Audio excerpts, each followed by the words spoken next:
Salut, c'est Seb. Alors aujourd'hui on est au Wat Phnom, c'est le grand monument qu'on voit derrière moi en fait et qui a donné son nom à la ville de Phnom Penh, le Wat Phnom de Phnom Penh donc. Et voilà pour la partie un peu touristique de la question du jour. Maintenant je voulais te parler en fait d'une question qu'on m'a posée récemment et finalement qui rejoint un peu la thématique un peu de cette chaîne qui est le voyage, l'entrepreneuriat, et c'est de savoir si finalement tout le monde pouvait devenir entrepreneur. Parce que voilà, quand tu regardes un peu mes vidéos, effectivement tu dois te dire, si tu n'es pas encore entrepreneur, ou du moins si tu aspires à l'être à temps plein et pouvoir gagner ta vie pour pouvoir t'offrir ce type de lifestyle, que effectivement c'est une situation qui est enviable. Maintenant ce qu'on oublie, c'est que ça s'est pas fait tout seul. Tu vois le point d'arrivée, en réalité tu vois pas tout mon parcours, tout ce que j'ai fait avant pour en arriver là. C'est-à-dire que là tu as la vision un peu toujours idyllique du truc, c'est-à-dire voilà, maintenant que je suis installé, maintenant que j'ai passé toutes les galères, tous les trucs, effectivement ma vie est plus sympa. Ceci étant donc, tu te demandes peut-être toi aussi si finalement tu es fait pour devenir entrepreneur, et ça répond également à une question qu'on se pose généralement, c'est est-ce qu'on est entrepreneur ou est-ce qu'on le devient? Et moi je pense que c'est un peu des deux en réalité. J'ai déjà un peu parlé de mon parcours à quelques occasions, et moi je ne viens pas d'un milieu du tout en fait d'entrepreneur. La personne la plus proche de moi qui était entrepreneur, c'était un oncle qui était paysan, fermier, et donc lui il avait une vie vraiment d'esclave quoi en réalité, parce qu'il fallait qu'il se lève pour aller traire les vaches à 4 h du matin. Enfin tu vois, c'était le mec qui avait aucune espèce de sécurité, qui en plus avait vraiment une vie qui n'était pas forcément très enviable. Moi je viens d'un milieu où franchement il n'y avait pas d'autres entrepreneurs et où c'était même plutôt mal considéré, mal vu en réalité. Mais bref, peu importe. Donc tout ça pour dire que de mon point de vue, effectivement, on ne n'est pas. Peut-être que dans d'autres milieux sociaux, quand effectivement tu as des oncles, des parents qui sont entrepreneurs, tu franchis le pas plus facilement. Mais ceci dit, effectivement, ça te laisse la porte ouverte, si toi tu viens pas d'un monde d'entrepreneurs, à dire que peut-être tu peux le devenir toi aussi malgré tout. Alors maintenant, comment est-ce qu'on devient finalement entrepreneur? Moi, c'est un petit peu par opportunisme, et je pense que c'est finalement une des caractéristiques aussi des entrepreneurs, c'est de dire qu'il y a une opportunité, et puis si tu as la capacité de la concrétiser, évidemment, tu vas plus ou moins envisager d'en faire un business, étudier l'option et effectivement te lancer. Pourtant, aujourd'hui, c'est plus simple pour moi de le faire, et malgré tout, je ne le fais pas sur tous les secteurs d'activité. Moi, je le suis devenu effectivement parce que l'occasion s'est présentée, et donc j'ai saisi un peu la perche au vol. Donc pour voilà, les qualités nécessaires, je pense que ça en fait partie, c'est d'être vraiment, encore une fois, un peu à l'écoute du marché, de saisir des opportunités, et puis surtout de vouloir apporter de la valeur quelque part, d'essayer de faire quelque chose qui est mieux que ce qui se fait déjà, et puis d'essayer de pouvoir gagner sa vie avec. Donc on revient souvent là-dessus, c'est souvent un terme qui revient, c'est l'apport de valeur, parce qu'en réalité, ce qu'il faut considérer, c'est que tu peux gagner de l'argent très facilement quand tu es entrepreneur, dès lors que tu as compris un problème, particulièrement résoudre des problèmes pour des gens, c'est ce qui est le plus simple à comprendre comme business model. Tu vois, par exemple, la livraison à domicile de repas, ça répond à cette problématique-là. De la même manière que plein d'autres secteurs d'activité, généralement, répondent à cette problématique. Moi, je fais des formations pour les gens qui veulent apprendre à résoudre tel ou tel problème dans leur business. Apprendre l'emailing, par exemple, tu vois, tu résous un problème qui, effectivement, là, a une valeur concrète pour les gens. Et de ce fait, en fait, tu peux gagner de l'argent avec ce type d'activité. Maintenant, trouver un problème à résoudre, c'est bien, c'est un bon point de départ. Ceci dit, c'est pas parce qu'il y a un bon problème que tu vas être un bon entrepreneur, parce qu'il va falloir que tu vendes quelque chose. On oublie souvent de le dire, mais c'est quand même ça la base du business. C'est-à-dire, si tu veux gagner ta vie avec quelque chose, va falloir te transformer à un moment ou à un autre en vendeur. Ça veut dire être capable, effectivement, d'accepter ces transformations, de mettre de temps en temps la veste de celui qui va prendre de l'argent, va demander de l'argent, va se faire payer, et tout le monde n'est pas fait pour ça. Et tu as plein de gens qui ont en fait des réticences à le devenir, vendeurs. Et même aujourd'hui, si on fait beaucoup de soft sell, c'est-à-dire de la vente douce, tu sais, quand on fait des trucs sur les réseaux sociaux, par exemple, on fait de l'apprentissage gentillet, quoi. Donc c'est pas vraiment de la vente dure, ça n'a pas grand-chose à voir avec les gens qui vont faire du tap-tap, du porte-à-porte dans les bâtiments ou dans les résidences, par exemple. C'est beaucoup plus facile à envisager de le faire. Malgré tout, il faut quand même avoir cette idée-là, c'est que si tu veux gagner de l'argent, il va falloir aller chercher toi-même, parce que quand tu es entrepreneur, tu n'as plus personne qui va t'en donner gratuitement. Ça veut dire que tu n'as pas un patron derrière toi, tu n'as pas de salarié, tu n'as pas de machin, tu n'as pas de truc. Donc c'est toi qui es responsable de cette partie-là. Et il y a beaucoup de gens en fait qui oublient que le business, tu vois, c'est pas une idée. Le business, c'est vraiment un business model. Quand il dit un business model, c'est apporter de la valeur et récupérer de l'argent en face. Donc ça veut dire vraiment d'avoir cette capacité-là. Et puis tout ce qui va avec, ça veut dire la capacité de résistance à l'échec. Parce que parfois quand tu fais des produits, quand tu fais une offre, bah, ils se vendent pas aussi bien que tu l'aurais aimé.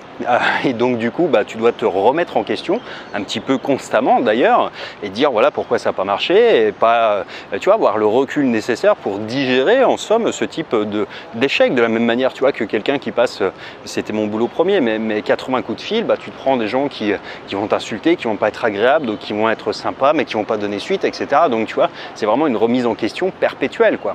Et puis à mon sens, être entrepreneur, c'est, tu vois, ça participe encore de ce principe-là, c'est de se remettre en cause en permanence. Ça veut dire que même quand tu atteins des chiffres qui peuvent être satisfaisants, en fait, c'est de jamais considérer quelque chose comme acquis, comme fini, comme définitif, comme terminé, parce que bah, les marchés aujourd'hui se retournent très vite.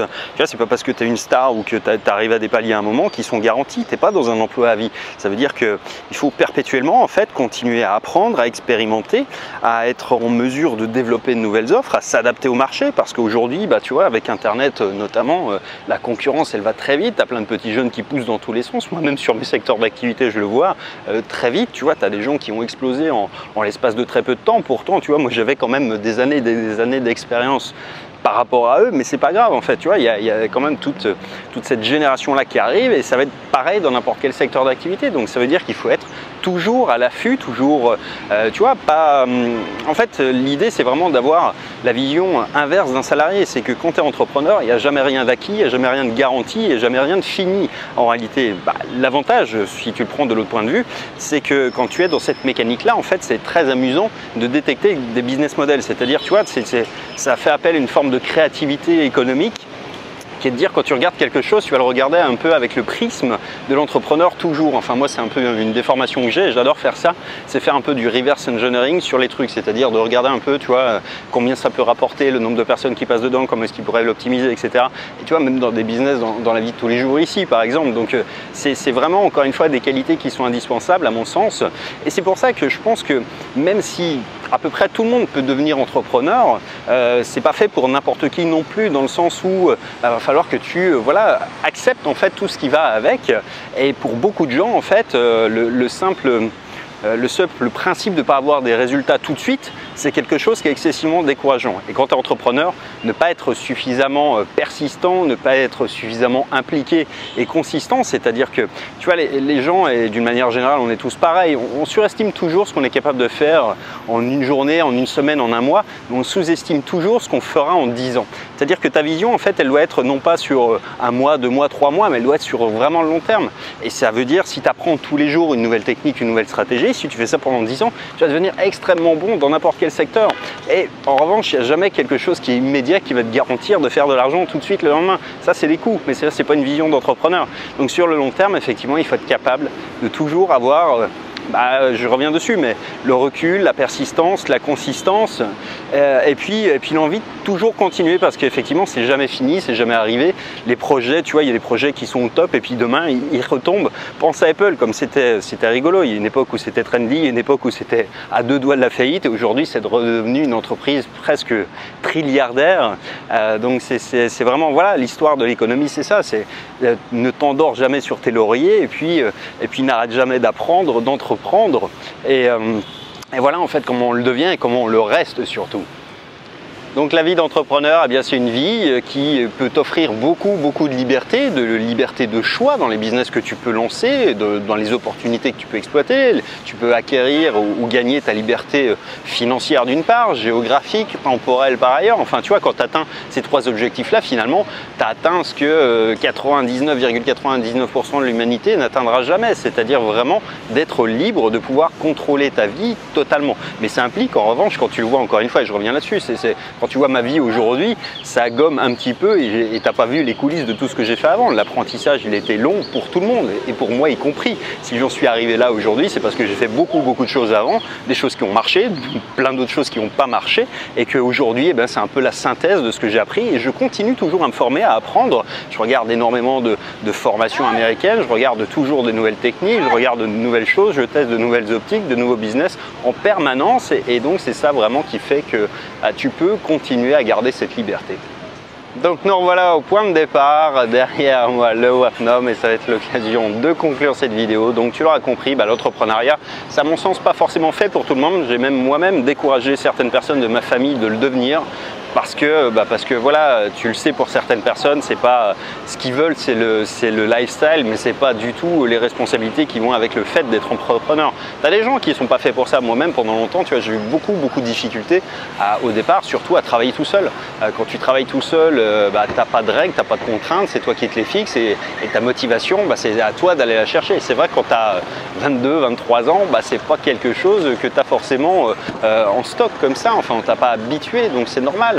Ça implique vraiment de te remettre en question en permanence et c'est ça un peu, je pense, qui à mon sens est le maître mot finalement de l'entrepreneuriat. C'est ça, c'est se remettre en cause en permanence et toujours apprendre, tester. Allez, cette fois-ci j'en ai fini pour cette vidéo, je te dis à bientôt dans la prochaine. Ciao.